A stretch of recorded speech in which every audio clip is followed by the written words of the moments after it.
অন্যতম সদস্য ডক্টর বিভাস মণ্ডল মহাশয় আমাদের বললেন। নমস্কার, আপনার নাম? আমার নাম ডক্টর বিভাস মণ্ডল। আজকে আপনাদের এই যে অনুষ্ঠান, কি প্রসঙ্গে, কি বিষয় নিয়ে অনুষ্ঠান? আজ 22শে শ্রাবণ, বিশ্ববর্ণ রবীন্দ্রনাথ ঠাকুরের প্রয়াণ দিবস।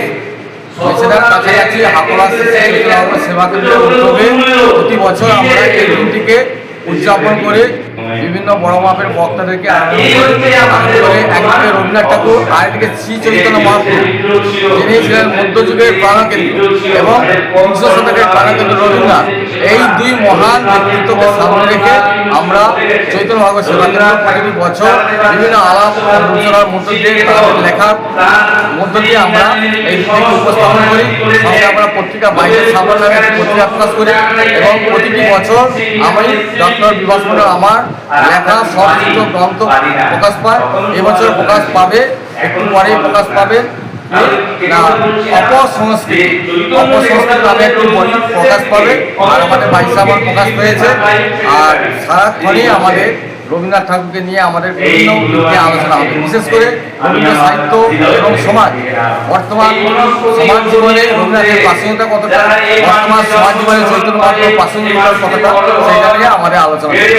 আলোচক হিসাবে রয়েছেন ডক্টর পরমেশ আচার্য, রয়েছেন সম্মানীয় বিধায়ক তথা সমাজসেবী এবং অধ্যাপক শ্রদ্ধেয় ব্রহ্মময় নন্দ, রয়েছেন বিভিন্ন বিদ্যালয়ের প্রধান শিক্ষক মহাশয়গণ ইত্যাদি।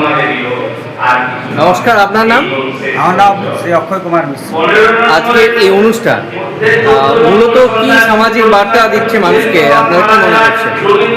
আমাদের এই অনুষ্ঠানের যিনি আয়োজক ডক্টর বিভাস মণ্ডল, উনি যে কথা বললেন যে আমাদের বাংলার প্রকৃত যশা মানুষ শ্রী চৈতন্যদেব, দুই রবীন্দ্রনাথ, এই দুই ব্যক্তিত্বের মধ্যে যে সামঞ্জস্য কতখানি, এই বার্তাটাকেই উনি আমাদের সমাজে প্রচার করতে চাইছেন বেশ বিগত কয়েক বছর ধরে।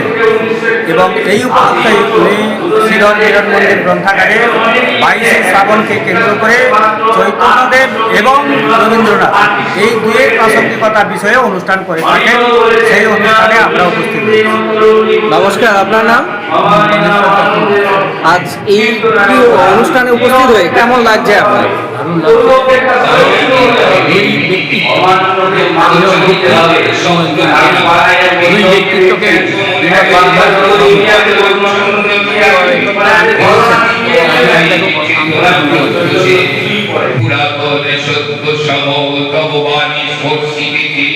মুগ্ধ চিত্ত অদ্ভুত শৈশব কাল যেন রে আমার, যেন রে জননীর গর্ভের আড়াল আমারে পেয়েছে আজি।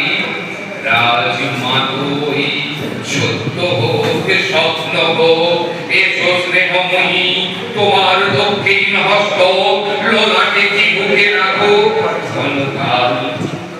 শুনিয়াছিল লোকমুখে জননীর পরিত্যক্ত আমি, কতবার পেয়েছি নিশিত স্বপ্নে জননী আমার এসেছেন ধীরে ধীরে।